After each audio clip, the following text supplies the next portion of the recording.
Hi, everyone. This is Ashley Mole from Capitalize Albany Corporation.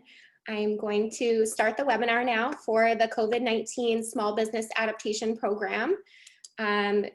Hopefully the remainder of the attendees will pop on shortly, but we're going to get going with this. So welcome again. This presentation, just so you're aware, this presentation is being recorded and it will be made available to you shortly. After this session, we'll post it on the website so that you'll have it to access. If there's anything that you want to look back at in the future, you can do that and you can access the recording. If for whatever reason you have to hop off, that recording will be there as well. We expect that this webinar will be around a half hour in content and then a little, 10 to 15 minutes in Q&A, depending on how many questions come in. So just make plans accordingly for that. But if you do have to, we'll have a recording available. So moving to the next slide, Nora. Before we jump onto today's agenda, some general housekeeping notes for y'all to keep in mind. I think we have you all on mute. Currently, we'll have you on mute for the duration of the webinar, just so for the best practices for getting the webinar recorded and having everybody be able to hear the speakers. We want to limit the outside noises and interference. But you can use the chat feature, as I see many of you are already doing. You can use the chat feature during the webinar if you want to send questions directly to the panelists. You can see our names, and I'll introduce my fellow staff in a second. There's also a Q&A feature as well that we can use for you to send questions to us. We'll either cover the questions throughout the duration of the webinar, or if we aren't able to address them through the slides themselves, we'll address them at the end of the presentation. If there's something that merits further review internally, we'll take it back to the team and we will present it in the frequently asked questions document. So just kind of quickly what today's agenda will cover. We'll have a brief staff introduction, then we'll move into the program overview covering eligible applicants, funding sources, qualifying program expenditures, assistance terms, then moving into the application process covering the overview, pre-application, application, required forms, and application completion. And finally, as I said, we'll finish up with the Q&A. So next slide.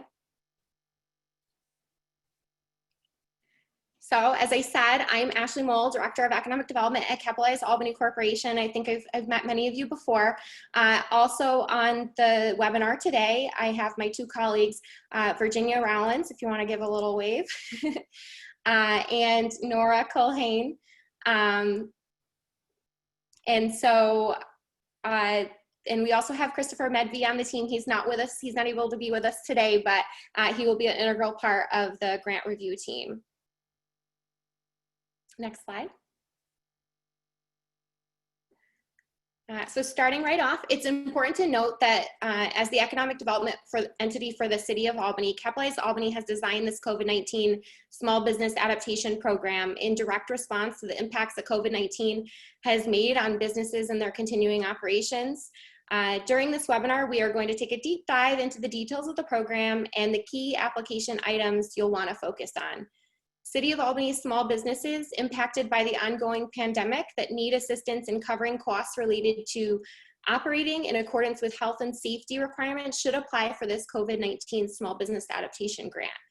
Eligible applicants may apply for up to $10,000, and eligible disadvantaged business enterprises, which means women, minority, and veteran-owned businesses in this instance, may apply for up to $20,000 in direct reimbursement grants. Up to $500,000 is being made available in total for the program. Next slide. On this slide, we've highlighted several of the principal eligibility criteria for the program. This isn't an exhaustive list of the program requirements. Applicants are responsible for reading and understanding the full program guidelines that are available on the Capitalize Albany website at www.capitalizealbany.com/grants. But a quick little overview of several of them here. The applicant must be a legal entity which is registered and licensed if it's required to operate in New York State. The applicant must be a small business or not-for-profit corporation with no greater than 50 full-time equivalent employees. and it must have been open and operating prior to March 7th, 2020. The reason why that March 7th date is so crucial is that's the date of the state's disaster declaration. So that's really the point in time where we need eligibility based on the funding sources. Additionally, the applicant must have a physical office or commercial storefront located in the city of Albany, New York, and conduct operations in the city of Albany, New York. Next slide. These are a couple more of the eligibility requirements for the program. Applicants must have been negatively affected by the COVID-19 state disaster emergency, as I mentioned before, and have a documentable negative impact on their business or organization. So this can be established through the application and the supplemental documentation detailing the volume of business loss and impacts. Really, the application gives you an excellent opportunity to present your case for how COVID-19 has impacted your business and your operations. Additionally, applicants should only be submitting project costs that have not been incurred prior to August 18th, 2020, or as required by the funding sources. Next slide. As far as the funding sources, Capitalize Albany Corporation is administering the program, but we receive the funding through two funding sources. There's financial assistance from the Albany Community Development Agency, and there's funding through the City of Albany Industrial Development Agency, or CADA, and those will provide the direct reimbursement grants through this program. Based on those funding sources and the legislation and regulatory requirements for them, there'll be certain eligibility criteria that are required to be eligible for the program as determined by those funding sources. And they're different depending on the two sources. And that's what we'll walk you through today. Funding through ACDA has been made possible per the U.S. Department of Housing and Urban Development HUD, the Community Development Block Grant coronavirus funding, and therefore it must meet a HUD national objective such as benefit to low and moderate income persons. Next slide. Capitalize Albany, through this financial assistance, is able to design this program to help small businesses with the following COVID-19 adaptation related expenses. This is really to avoid job loss caused by potential business closures related to social distancing. We've been referring to these project expenditures as the 5 R's. So reopening, retraining, restocking, reorganizing, and reimagining. You'll see on the slide, there's a bit more of a description of what is entailed in each of those 5 categories. And you'll be able to reference this PowerPoint on the website or the recording of the webinar for more detail on those. Next slide. On this slide, we have more specific examples of the eligible costs, and this is for specifically the City of Albany Industrial Development Agency, CADA, expenses and how they can be used for reimbursement of the purchase of personal protective equipment. So this chart of qualifying expenditures is available on our website. If you want to analyze it a little bit further, it might be a little small on your screen right now. So you can see the program guidelines on our website for that additional detail. I also want to note on this slide that through the CADA funding, the purchase of PPE through this reopening portion of the program will be processed through the CADA Board of Directors. That's a requirement by the state legislation. And this means that the submitted applications will be posted to the CADA website with confidential information redacted. I do stress that. Submitted applications will be discussed during a public meeting, and also confidential information can go into an executive session as needed. And then submitted applications will be subject to a public comment period, and awarded applications will be reported in CADA's annual filing to the publicly posted Public Authorities Reporting and Information System, also known as PARIS. So that's next slide. This is a similar slide, but this is for the ACDA eligible expenses related to those non-PPE expenditures or furniture, fixtures, and equipment and other adaptation types of projects related to, retrofitting your physical space and buying that furniture to really accommodate social distancing, restocking inventory that you've lost as a result of closures, physical barriers, things like that. So those will all be, eligible expenses under the ACDA side of the program. As noting again, Funding for these items is made possible through the HUD CDBG CV program and must meet a national objective. So just kind of stressing that even more for folks. Capitalize Albany does anticipate that HUD may have some additional guidance on eligible expenditures related to these types of programs. So as additional guidance comes out, we may need to make some adjustments on the specific eligible costs that are eligible under the program. But as of now, this is what we anticipate being eligible. Next slide. And as far as assistance terms, you're all aware that this is assistance in the form of a grant. However, grants may be required to be repaid if the terms of the grant agreement are not met, because there are federal and state funding legislation and regulatory rules involved here. We do have to make sure that applicants do meet those standards throughout the project. And so if something came up where a project hadn't met that, recapture could be required. So just making sure to note that.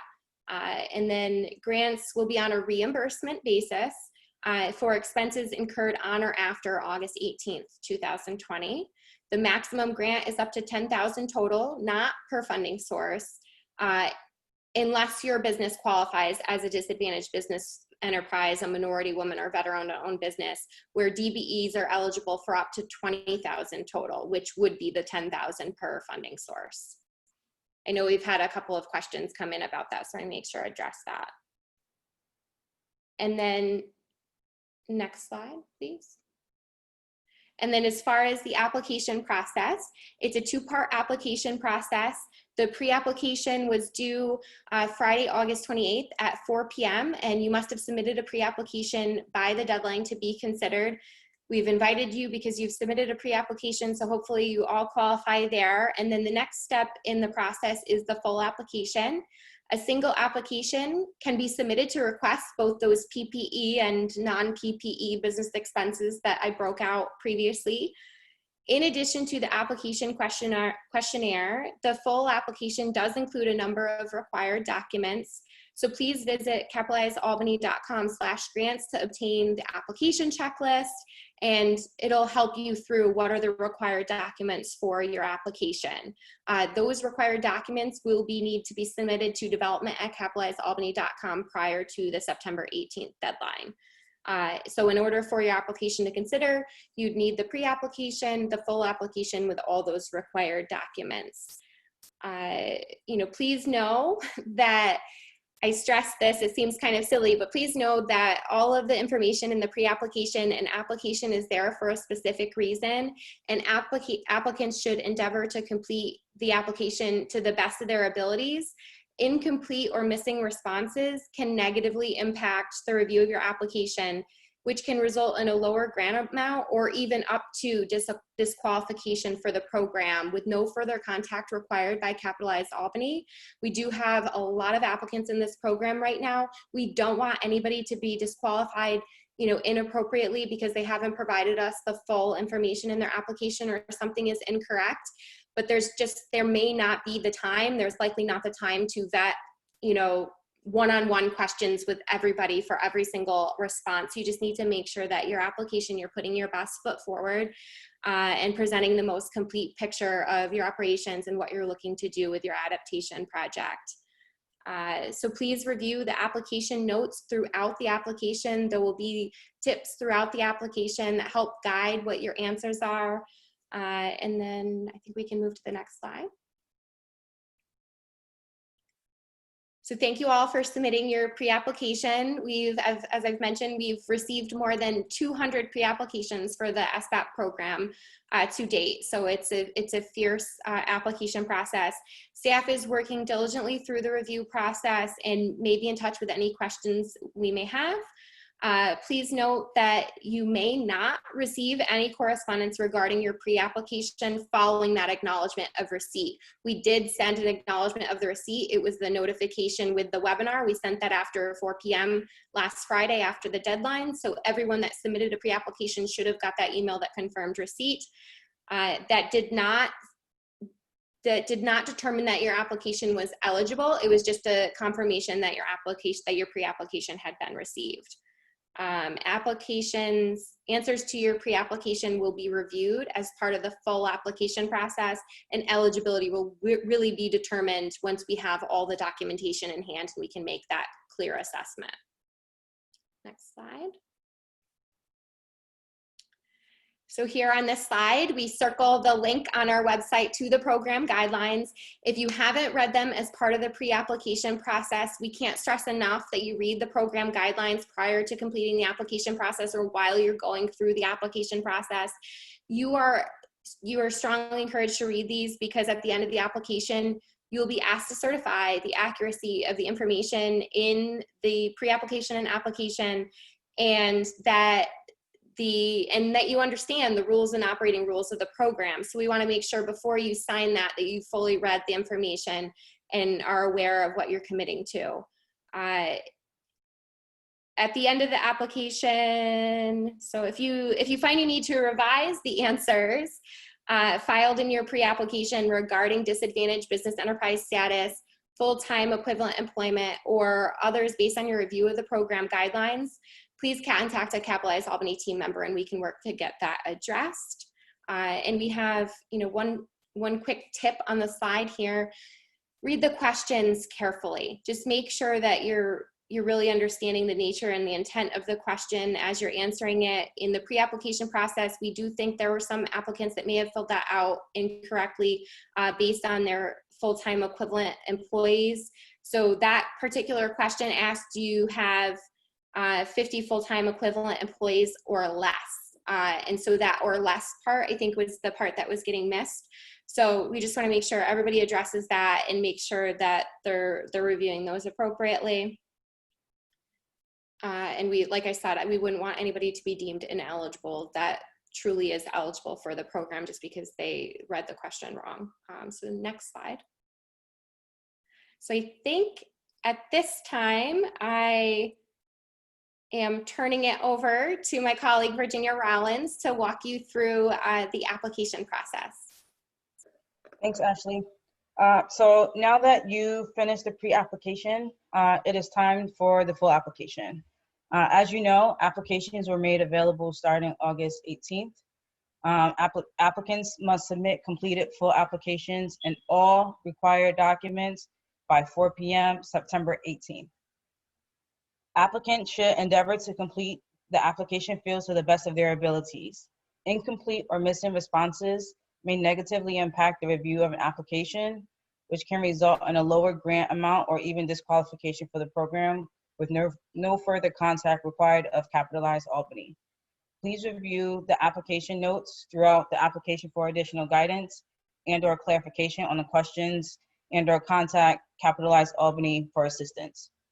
If you require special accommodations to complete the application, please contact Capitalize Albany staff.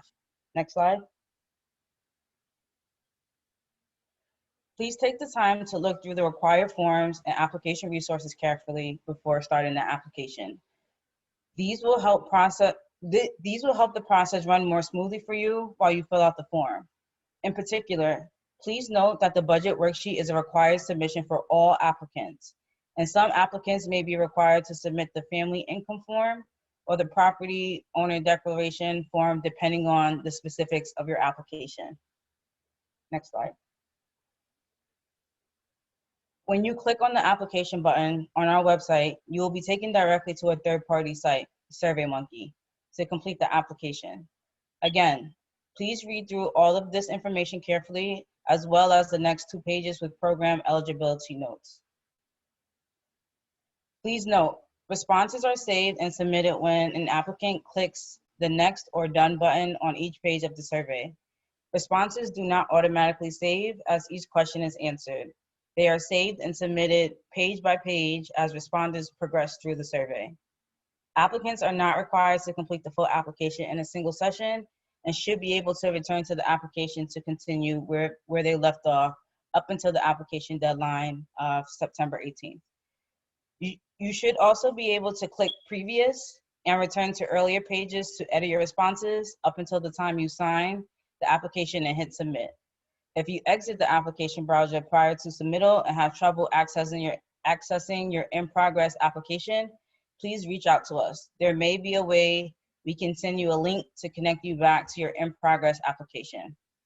However, applicants should ensure they allow ample time to complete the application process prior to the deadline. Next, we are about to walk through some key points of the application using a sample application that is made available to you via our website with the other resources. Next slide. As you make your way through the application, you'll notice that there are certain fillable sections that you must complete before the form will allow you to continue. These are marked with an asterisk. The applications begin with very straightforward business and owner information. You will need your business federal employer identification number as well as your DUNS number. Your EIN will enable staff to track your application through the process. It is a 9-digit number provided by the IRS. You will be able to look up or obtain the DUNS number using this link. Next slide. The local need due to the devastating pandemic is overwhelming, as Ashley previously mentioned. Due to our limited resources, we will be reviewing applications based on a detailed scoring rubric as found on page 9 of the program guidelines and described later on in this webinar. Many of these measures are based on strategic priorities, level of need, and strength of the proposed activities. Questions like these that provide space to answer in longer sentences and phrases are great opportunities to let the review team know exactly what's going on with your specific business as they score your application. Please be as detailed as possible in your answers. Please do not put "see," quote unquote, other section. However, also please be mindful that the team will be reviewing 100+ applications, so answers should not be unnecessarily long. Next slide. Here is another quick example of the level of detail we are hoping you can provide in the fillable boxes. Again, it's the best way for Capitalize Albany to get the most complete picture. A pro tip, questions 22 and 23 should tie directly to the activities and costs listed in your budget worksheet. Next slide. Due to both the requirements of the funding sources as well as the competitive nature of this high demand program, the responses to these questions should be informed by the priorities and general evaluation rubric identified in the program guidelines. Reviewers will be basing their decisions on how well applicants align with the program requirements and intentions. The SBAT program was designed specifically to fill a niche role missed by other available funding sources. We will, both through the amount of funding eligible as well as ranking for award, prioritize minority, women, and veteran-owned businesses. The scoring rubric also seeks to prioritize those communities, industries, and employees who have been hit hardest by this disaster. That being said, we will be looking at the answers you provide also to determine the strength and likelihood of success of your proposed adaptation project to ensure that the program is truly helping businesses survive this emergency. Next slide. Like we mentioned earlier, there are 2 funding sources for this program. Each source allows for certain eligible activities and also comes with specific priorities or eligibility requirements asked about in the next section of the application. Next slide. If you select that yes, your activities will include the purchase of PPE, you will be asked a series of questions required by the applicable CADA funding source. These applicants will be reviewed specifically for the items listed on the screen. Again, please note that applications requesting funding for reopening and/or PPE activities will be posted publicly on the CADA website and discussed and decided on during a public board meeting. Next slide. If you selected no on PPE or yes, but are also requesting non-PPE activities, you will be asked a separate series of evaluation questions. Retraining, restocking, reorganizing, and reimagining projects include non-PPE expenditures and will be considered under United States Housing and Urban Development HUD Community Development Block Grant CDBG program. These applicants will be reviewed specifically for the items listed on the screen.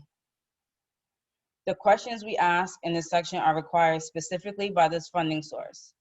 Please be assured that this information will remain confidential and will be used only to meet the application evaluation and record-keeping requirements of HUD, which is providing the funding to assist the small businesses. Eligibility for this program can be determined two ways, either by qualifying as an as an eligible low to moderate income owned micro enterprise, or by creating or retaining a low and or moderate income job. We will get into these next. Next slide.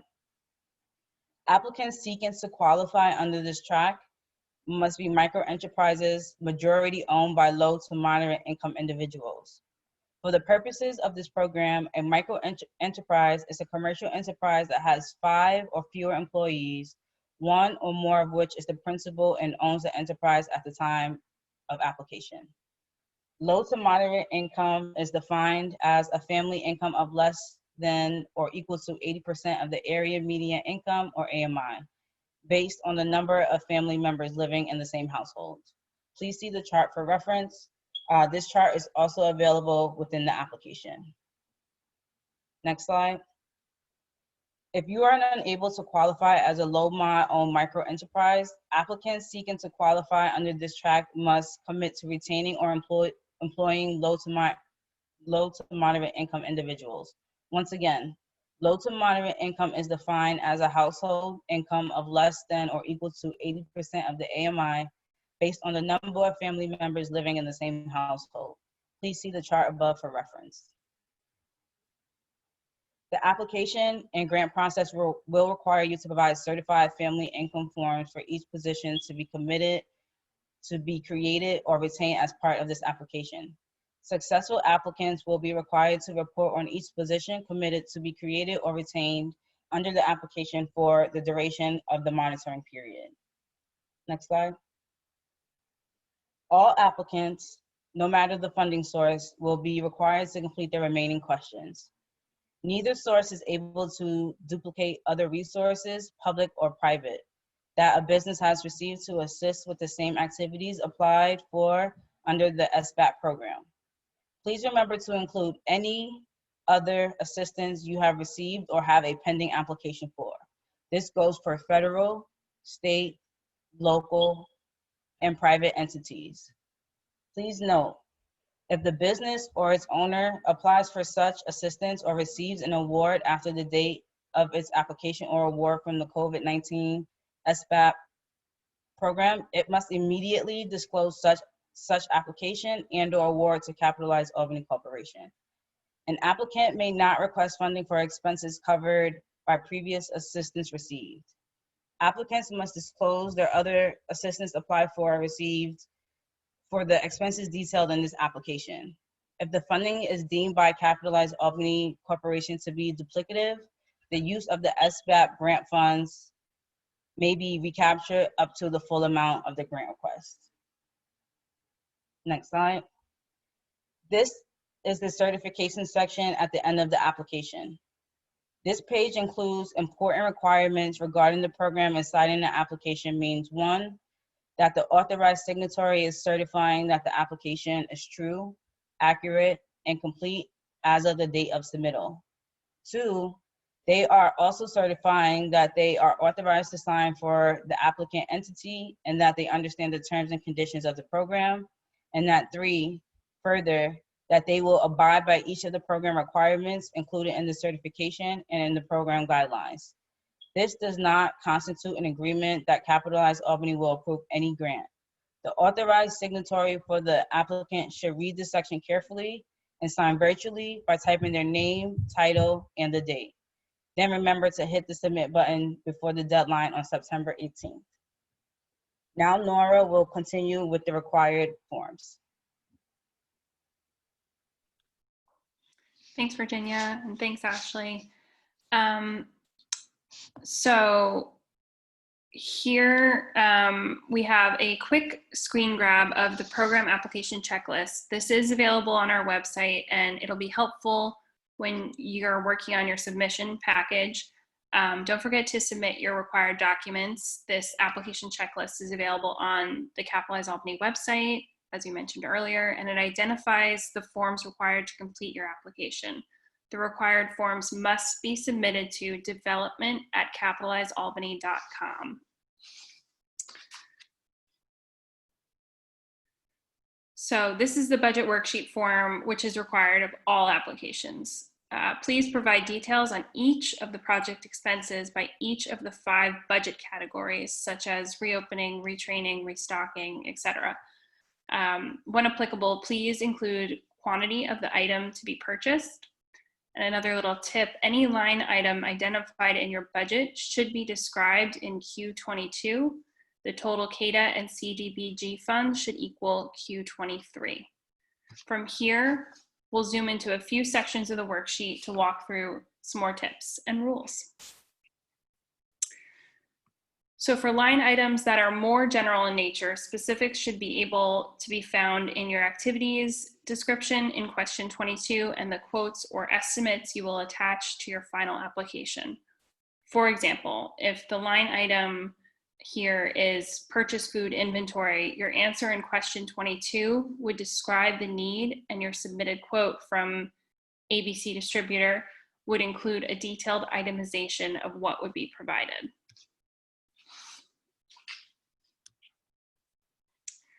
Item cost will need to be supported by at least one vendor estimate, and the preferred vendor should be included on this form. An estimate, quote, or pricing list from each vendor identified on your budget worksheet must be included with your final application. Costs listed in your budget worksheet must match the estimates provided. Up to 3 estimates or quotes per line item may be provided. Providing more than one estimate per line item may assist in determining the reasonableness of your expenses. So for example, the estimate from onlineretailer.com here could be a PDF of your online shopping cart, and it must total here $1,900. If you provide 2 additional quotes for thermometers and clear partitions from other vendors that show you have selected the most cost-effective option, you may fare better during scoring.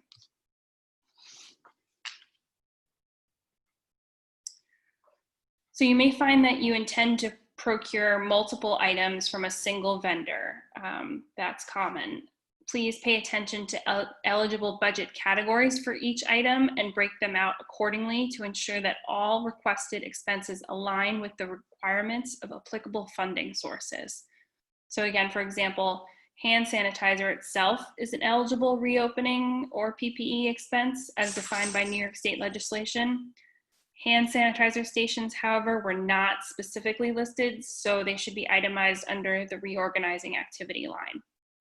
Also note that if you plan to purchase multiple items from one vendor and they are all eligible expenditures in a particular budget category, you can list them on a single line.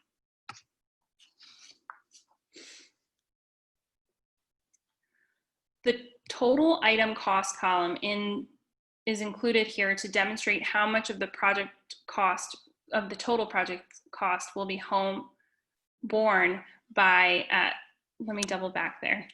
So the total item cost column is included to demonstrate how much of the total project cost will be borne by approved SBAP grant funds. You may have other previous or anticipated grant or financing sources that you are allocating to partial budget line items. Please list the total item cost as well as the total amount requested from SBAP for the line item. As described earlier in the presentation, this source should be identified in question 42, which details other received or anticipated funding sources. You should also submit confirmation of your application to the other source and/or documentation of your award. For example, if you have received a 50-50 match pledge from a local philanthropic foundation for a training activity your organization would provide to employees, and you plan to undertake a $900 training activity, you would list $900 as the total project cost and $450 as the request from SBAP. You should also upload the award letter you received from the foundation and documentation that federal funds can be used as match for the program.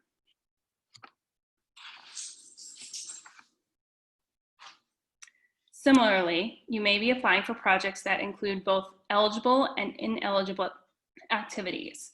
The total project cost will tally automatically and may be above the funding limits of the program. You may be asked to provide proof of the availability of funds to cover the non-SBAP portion of the project. We strongly encourage you to upload this documentation proactively to strengthen the reviewer's understanding of the likelihood you will be able to complete this project. For example, again, if you're purchasing new web-based sales hardware, but the estimate you've been provided by your vendor includes $750 of installation costs, ineligible under the program guidelines, you would list the total item cost as $1,800 and the requested funding at $1,050.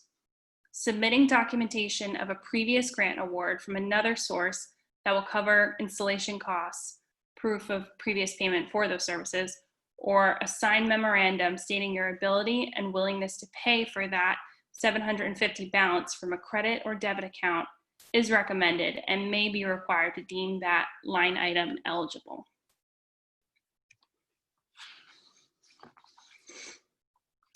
So finally, on the budget, please ensure that your total ask does not exceed $10,000.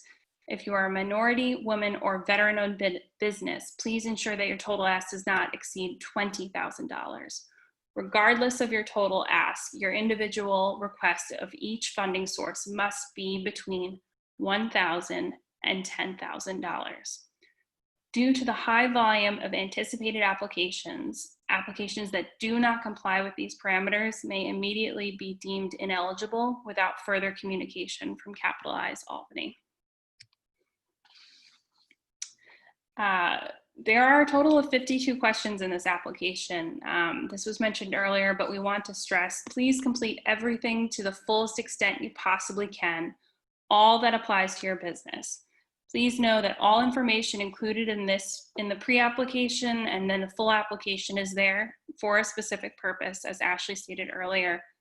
Applicants should endeavor to complete all application fields to the best of their abilities. Incomplete or missing responses may negatively impact the review of an application, which can lower a grant amount or even disqualification from the program with no further contact required of Capitalize Albany. Please review the application notes throughout the application for additional guidance or clarification on the questions, or contact us at Capitalize Albany for assistance. The pre-application, full application, and all required documents need to be submitted to development@capitalizealbany.com prior to the 4 p.m. deadline on September 18th, 2020. So with that, I'm going to turn it back over to Ashley. And we're almost at the end, so keep with us, guys and gals. So this is just a quick note about the demand for the program. I've mentioned it a couple times earlier in the presentation, but you'll see sort of the facts on the slides here. And given the overwhelming demand for the SBAC program to date, as you can see here on the screen, our reviewers, which is, you know, some of the faces that you see here today, you know, we all have an incredibly difficult task ahead of us. Please know that we're doing our best to assist as many of you as possible. We really wish that we could help everyone. The funding, we just don't have it at this point in time. So, and sincerely appreciate that you took the time to apply for the program. And while the stories we have heard from you all are they're heartbreaking, you know, quite honestly, we have also consistently heard about your tremendous resilience, the hope, the innovation, and the entrepreneurial spirit that you all have maintained throughout this terrible, difficult time. So everyone here at Capitalize Albany is excited to be able to offer this program, and really excited to review the creative ways in which you're adapting your business and working to build back stronger and better than ever.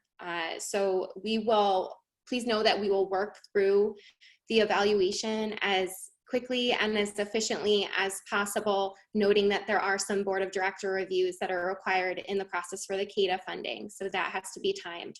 But that we will strive to provide the most strategic impact as we can with the program. And the prioritization elements and scoring outlined earlier in the presentation and is included in the program guidelines on page 6 and 9, as we've said previously. Those really will help us to ensure a consistent and fair approach to awards. So demand will most certainly, unfortunately, outpace our existing funding. But if we are able, as is likely, but if we are unable, as is likely, sorry, to fund all eligible applications, we will advocate strongly for additional resources. Know that we're here, that we are trying our hardest to find those additional resources and make them available to you all for the program. So with that, I will move into the Q&A side. And so that concludes the formal presentation part of this webinar, but we did now want to offer an opportunity for additional questions to come in through the chat or the Q&A box. So if you haven't already, please type your questions into those boxes now and we'll be able to respond to them live. Or if we need to, we can put them out in the FAQ following up this webinar and send it out to you all and post it on the website. So I know that we did have at least one question in while the presentation was running. So I'm going to just try to shoot to answer that right now on the fly. We had a question come in about the low and moderate income national objective and owners, and how would a nonprofit qualify as an LMI owner? And the answer to that question, which is contained in our frequently asked questions on the website as well, is that nonprofits unfortunately do not qualify under the microenterprise portion of the CDBG funding track because they do not have an owner. So therefore they wouldn't qualify under that micro. You wouldn't be looking for an LMI owner for a nonprofit. For a nonprofit, it would be based off of your employees.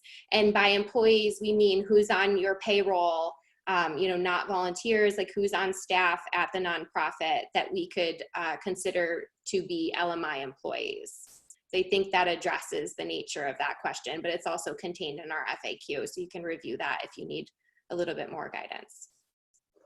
I'm going to go on mute for a second so I can catch up on some of the questions coming in and see if we can work up some additional answers.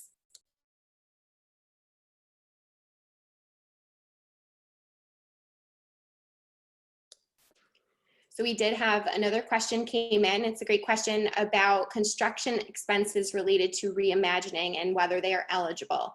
So unfortunately, under this program, construction and installation expenses are not eligible project costs to be reimbursed by either funding source. And that's related to some of the related program requirements once you get into construction and installation. And so those are not actually eligible costs under the program. That doesn't mean that you can't complete construction as part of your project, but we would purchase, say you needed the hand sanitizer stations that we mentioned earlier.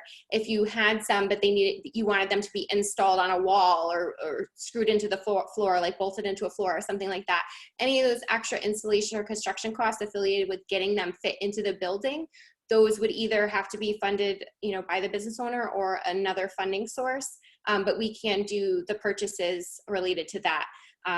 So it might make sense in some cases to ask for something, you know, something different, but, you know, work with what your needs are and what your recovery plan is and put in the best request that you can for what makes sense for your business.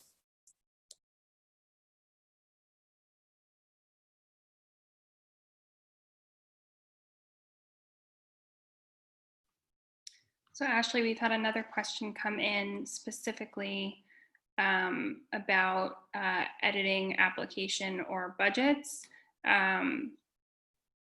Just wanted to share it with the group. Can we go back and edit the application or budget after it's been submitted? And so in that case, we can send you a link to complete your application. But once you've hit the submit button, if I'm correct here, unfortunately, that would complete your application entirely, and we wouldn't be able to go back and edit. So just be very careful and aware before you hit that final submit button. And if you do have any questions, reach out to us, and we'll try and help you through if we can, and use our website again with the FAQ, and you can reference this webinar as well. Yeah, exactly what Nora said. Like once you've hit the submit button with your signature, you won't be able to actually edit your SurveyMonkey. Up until the deadline at 4 p.m. on September 18th, if there is some sort of edit you need to make or correction you need to make, you should absolutely reach out to us and try to get that information to us. And so we'll try to factor in as much of that information if there's something that you needed to address that was incorrect. I know we do have some applications already submitted currently. So if you're one of those folks on this call and you know that something is done incorrectly, please do reach out and try to get us the correct information to adjust your answers. But you won't be able to, as Nora said, you won't be able to revise the answers to your current SurveyMonkey once you hit submit. Up until that time, you should be able to go back and forth, you know, previous and forward, and revise as needed and elaborate on your questions as you move throughout the process. But once you hit that submit button, that's sort of the cutoff date for the application. We're having a lot of great questions coming in now. One specifically about funding availability. If an application is approved, how soon would funding become available? So I'll defer to Ashley on this one. So this is a reimbursement program, and it will be, you know, funding is based off of reimbursement. So as far as walking you through a little bit of the process, for the CADA funding, there will be a board of directors approval. So that approval process will have to happen. All of our grants will require grant agreements and basically security documents to be executed for the project. And so we, you know, once the awards are able to be announced and the contact is able to be made to the applicants pending approval, we would get out award letters and we would get out grant agreements, and we'd work with applicants to execute those. And at that point in time, you could take on your project, incur the costs, and then submit documentation, the paperwork back to us for your eligible expenses to get reimbursement. So much of it does depend on, you know, sort of the applicant, you know, the length of time, you know, taken to complete the project and get the paperwork back in for the reimbursement process. So we have another question that asks how much funding would be allocated towards local barbershops and hair salons. I think all the applications, you know, you should complete the application to the best of your ability. However, we don't have a specific allocation for local like hair salons and barbershops. Again, the applications would be scored, and you know the funds will be allocated based on the scores that we get. Yeah, there is not a specific allocation for any category of businesses per se. The guidelines state what are the eligible businesses, and as Virginia pointed out, the prioritization really shows like who we will try to prioritize throughout the process, and then we also score based on that scoring rubric. So there's not a dedicated allocation per se for any specific category of businesses. So we have another question. Can a business that plans to conduct COVID-19 testing for the public utilize CADA funding for reopening, or would that be considered reimagining? I think I'll defer to Ashley on that question. Thanks, Virginia. That one's a tough one. That one we may need to talk to you a little bit in more specifics for a little bit more information on the business and, you know, when you're open, you know, because it does say reopening, it doesn't say it's a new business. So like we may want to talk offline about the specifics of that application. Since it is a, you know, it's not necessarily a general question. I think we'd have to dive into that, but we will try to cover the nature of the question and the intent of the question in the FAQ document so that everyone is sort of aware of that. If there's any other folks out there that pertains to.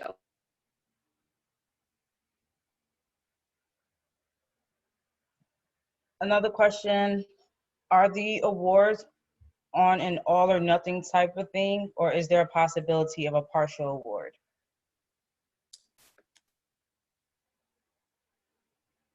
I think it will be, up to the review process. There may be partial awards, there may be full awards.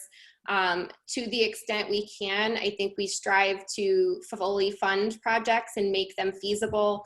But it is not out of the realm of possibility that there may be partial funding provided to certain projects based on funding availability. As we said, the demand just exceeds what's available the demand exceeds what's available at the present time. So there may be an opportunity where we review partial funding, or if a specific application has some ineligible costs and the rest of the project is great and has eligible costs, those costs may be excluded, but we may partially fund the rest of the project. So all that sort of is, on the table at this point as part of the review process. Next question, may we provide previous or current receipts as proof of a quote? For example, I currently purchased much of our PPE equipment from our restaurant depot, or order from our food vendors. I think receipts are acceptable. You just want to make sure that you're not submitting anything prior to the date of August 18th, which was the date the application opened.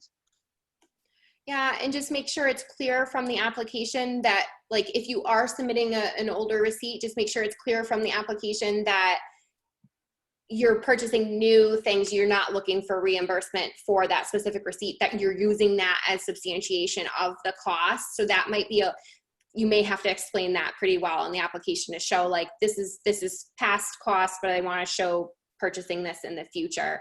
And just a note there, like, we don't have a specific time frame for, like, how old a quote could be, other than that sort of like that August 18th deadline there, but sort of having it be as recent as possible to make sure it's relevant. Like, times are changing drastically these days here and there for different things and prices on things. So to make sure your reasonableness of costs review is fair, we want to make sure that those are as up to date as possible. Like, we wouldn't necessarily want, expenses that you had last year for your costs or something like that. They really should be like costs moving forward from that August 18th date would be ideal. How long, question came in, how long do we have to use the grant if approved? So the grant is issued on a reimbursement basis. So essentially that means you would incur that cost up front, and then the grant, you submit the estimates and or receipts, and then the grant will reimburse that cost for you. And as the program guidelines indicate, there's 6 months from award, I believe that we say, that you could complete the project and request reimbursement. So there's a really quick turnaround, and that's based on the funding sources and the availability of the funding involved and the time frame required for spending it. For a business that has been open limited during COVID, should I be tallying up all the PPE and COVID related expenditures from August 18th on? I guess that depends on what you're requesting reimbursement for. So I don't want to answer a question with a question, but what do you need help with grant-wise? So I wouldn't want you to tally all of your expenses if, there's not a reason to do that necessarily, but maybe there's a reason to say, this is in the application. It might be worthwhile to say, as of this date, I've already spent X amount in expenses for PPE. Moving forward, I will continue to have X amount in PPE expenses, and that could demonstrate a need in an application. I could see where that narrative could be helpful. I don't necessarily want you to be counting every penny here and there and taking the time to do that. But, if you can approximate your expenses ongoing and what you have previously, that may be helpful from a need perspective of comparing, one application to the next of, what does your business really cost for PPE needs versus other businesses for PPE needs, and so on. We have an attendee of the webinar that received the EIDL loan. They said that most of it was in fact a loan, and part of it was a grant. How does that affect it being that the applicant has to pay back the loan, which is not a grant? We'll be reviewing all of those additional sources of funding. And the key there is, was it duplicative of the assistance that you're requesting in the SBAP program? So most of those programs that have been out there to date have been for operating expenses, they've been for payroll, they've been for those overhead expenses. So many of them won't end up being a duplication. We want you to report on all of them because we need to have the full information to be able to know what people received and be able to evaluate the duplication. Like, that determination is on us to make.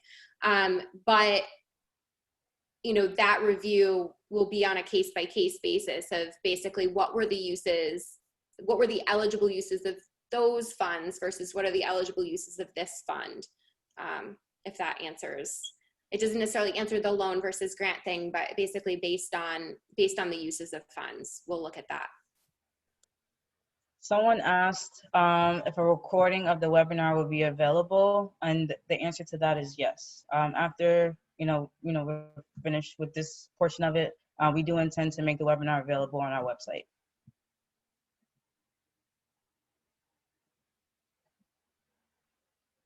Someone else asked, we lease our building from City of Albany. There was a mention somewhere that this is not allowed. Is that accurate? Our lease stipulates that the theater owns any furnishings, which is what we would be applying for. We do have to review those projects on a case-by-case basis. They do require an additional review. That eligibility determination will require on the specific situation at hand. So I can't necessarily make a judgment call here today, but if you do want to talk to staff offline, we can talk through more specifics on the project and see if we can work through that. But ultimately, it might be based on the application submission and the details that we get in the application submission. We might not be able to give you 100% answer based on the pre-application or some of the details of the application. So I think we have one more last question. The applicant stated, we're going through 2 cases of gloves a week, 2 boxes of masks a week, etc. How far out would I budget for those items? I think take a look at the cost, take a look at the grant, the maximum grant size, take a look at that, project out, what is a legitimate need there. To get you to be able to sustain your operations for the near term and, moving forward. So just keep an eye on the budget and the maximum request and that kind of thing. We do know in the program guidelines that we may place a threshold on that limit there. The examples I use are always outlandish, but I'm like, if someone's buying 200,000 pairs of gloves, I mean, that's going to cost more than the maximum program grant. But if they're saying that that's what they're going to buy with the grant, like, we will do a reasonableness test through the review process and make a determination based on what they're projecting, like how long it's projecting out that they need that for, and try to make a determination on what's a size grant that makes sense. So I think, help us out with that determination, like where you can in the application, talk through those needs and talk through how far out in the future this brings you to, and why it's needed. Why you need 3 months worth, or why you need 1 month worth, or, whatever it is, talk those things through. I think there's plenty of good places in the application to make your case for those things. And we'll just do the review so that those outlandish requests, don't sort of get through. But, I think legitimate business requests where we have an understanding of what you'll need moving forward, those I think will make a good case. Another question that came in, is there an outside date for expenditures, i.e., if we hire a consulting for an ongoing re-imaging project, how long would her fees be covered? These are a case-by-case situation. Like, what's the I'm not sure what the project is in particular about this specific situation for the reimagining project. So you know, if it's a training program and it's a discrete training program and there's a cost at the end of it, you know, I can't say that there's a cutoff. I'd say aside from other, you know, that 6-month deadline, like we need the project completed within that window, and, you know, evaluated based on the maximum project award. So